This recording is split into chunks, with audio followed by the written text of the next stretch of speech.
Hi everybody, it's Elizabeth here. Bridget's well. I've actually filmed 3 videos in a row, so I'm wearing the same thing. I've gotten a little behind and I wanted to get them out of the way. So I'm sitting here and I've kind of got my camera set up on a new little tripod setup. So hopefully the picture is looking a little better. But anyway, 2 more things for the 2016 YouTube Pagan Challenge, which I'm doing in 2017. The next two that I have on my list are: what are your cultural influences and how do you view sacred texts or mythology? I'm going to start with sacred texts. I don't read them. I know the stories. I've read some of the stories and mythologies of the Celtic Irish pantheon, and I honestly I feel drawn to learning more at some point, but for right now in my life, no, I'm good.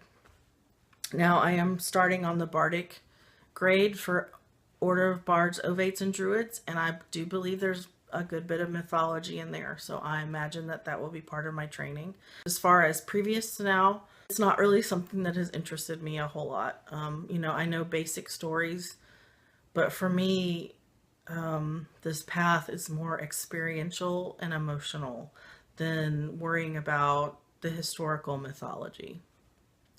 And I know there's a lot of people that are completely opposite, like Reconstructionists and that sort of thing. And even some Druids are like that as well, where they're just very mythology and sacred text based.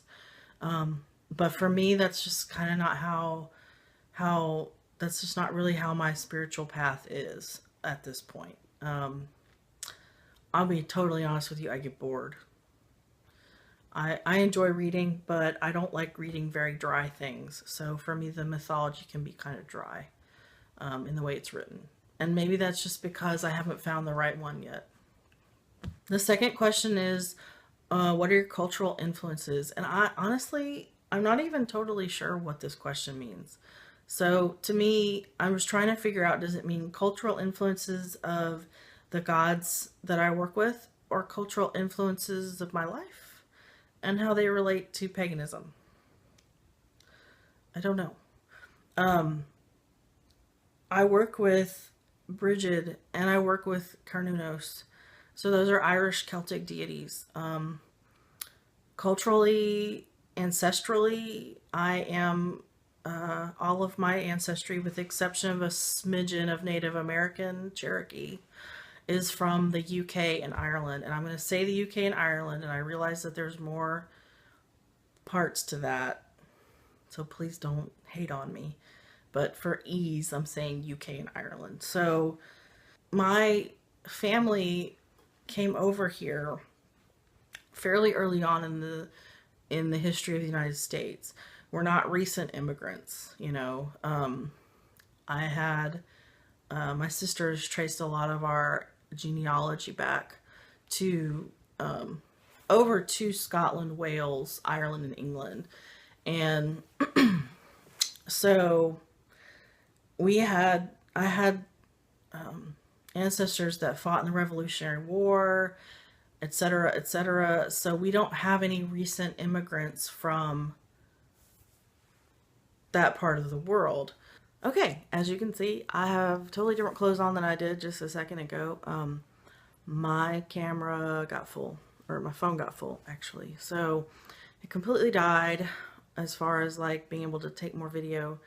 And then I didn't get around to making it again until today, which is like 4 days later. So I was talking about cultural influences and trying to determine what exactly the question meant by that.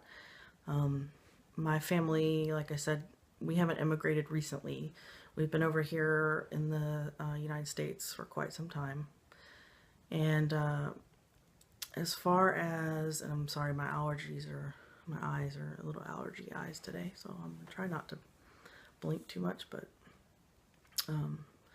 so as far as like culturally, any sort of pagan practice being handed down didn't really happen.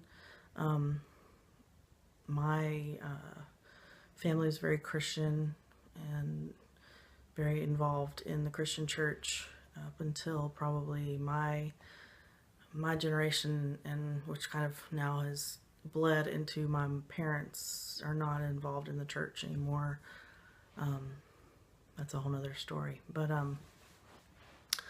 so culturally, as far as familial influences, there really haven't been a lot pagan wise. But of course, you're going to have cultural influences just from being where you are. And my family, we live in the South, and growing up here, there is a lot of cultural influence. It's definitely a very different kind of culture if you've never really been down here for any length of time. A lot of people coming from the north or even out west typically tend to experience a bit of culture shock because it is different here. People are friendlier, supposedly, but I will tell you this. People might be friendlier to your face, but they're still jerks behind your back. And I'm not saying everybody's like that because it's definitely not true, but there's a lot of two-faced people. I mean, everywhere really, but there's a lot more politeness and genteel attitudes that go around down here, but doesn't necessarily mean that that's how the person really is. So, and I don't know if that's really has anything to do with my witchcraft or my pagan practice, but I do feel a connection to the mountains. My dad's family is from Kentucky, but also we have, like I said, my sister has traced back some of our genealogy, excuse me. And, we had relatives in the East Tennessee mountains on my father's side. So I've always felt a connection to the mountains, and then of course the Native American spirituality, which is kind of where my pagan path. I don't want to say Native American spirituality is pagan because a lot of people don't think it is. But I would say my path toward paganism did kind of start with some of that because I've always been interested in it. So that's definitely an influence for me. From the mountains of North Carolina, which is actually where I was born. I've always felt a big connection there, but I don't claim the Native American spirituality necessarily because I don't have a right to, I feel. I can claim the ancestry, but I am definitely not a Native American shaman or anything like that. I think that is something, I think there's a lot of people who tend to claim that and they really aren't. Being a shaman is a very intense thing, and I think it's a word that has become used way too often. But anyway, that's probably another video. So I would say in my practice, the most important cultures that I've worked with would be Irish and the UK. Okay, my camera did it again. So I'm thinking I might have to start recording these with my laptop maybe, because I'm tired of the camera dying or getting too full. Anyway, shoot.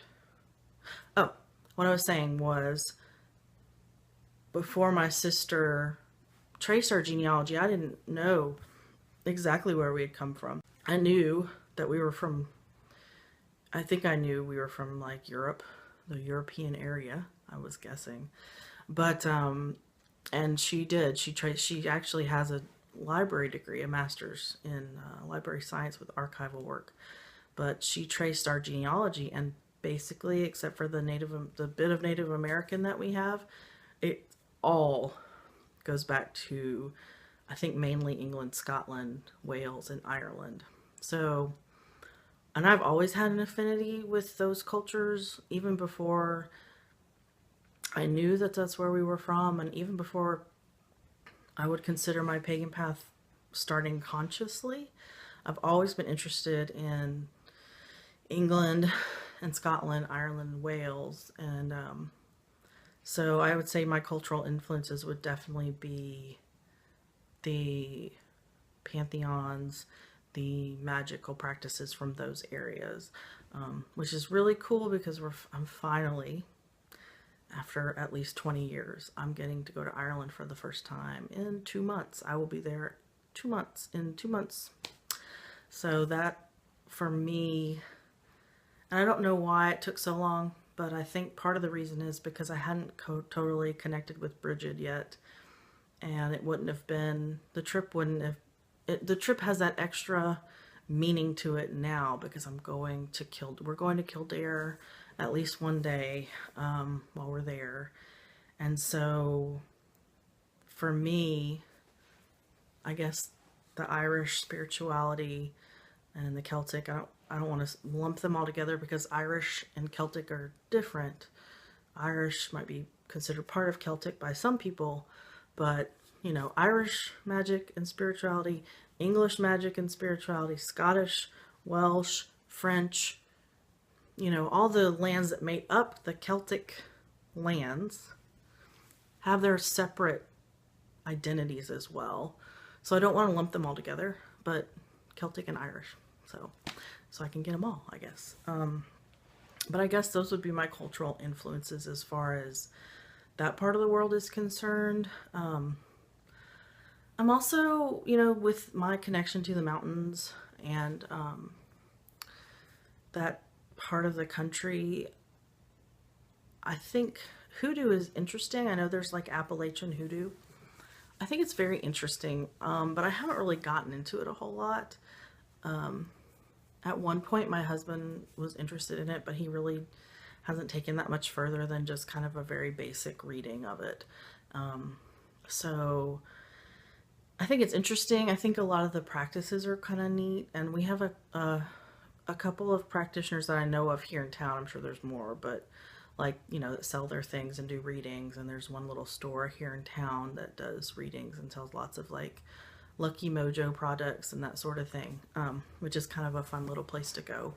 But as far as that part of my heritage, which I wouldn't doubt it if some of my ancestors were into that stuff at all, but it's not really something that I've felt that drawn to as far as doing any further research. So I was trying to think if there's any more cultural influences. And for me, it's mostly just been, like I said, the UK and Ireland, and the South. I guess the Southern United States too would be a cultural influence, but for me that's more societal. So society-wise, I want to say, I don't want people to think I'm suicidal. Society and the way I was raised and interact with people.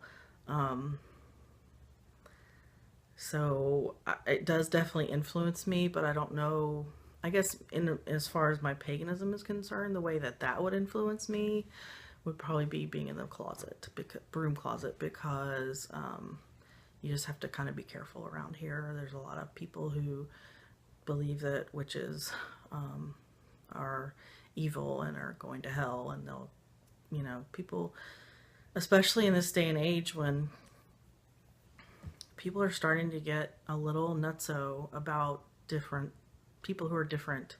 I think you just have to be careful. You know, I know some people who just wear everything on their sleeve, and that's great, but I live in a rural area.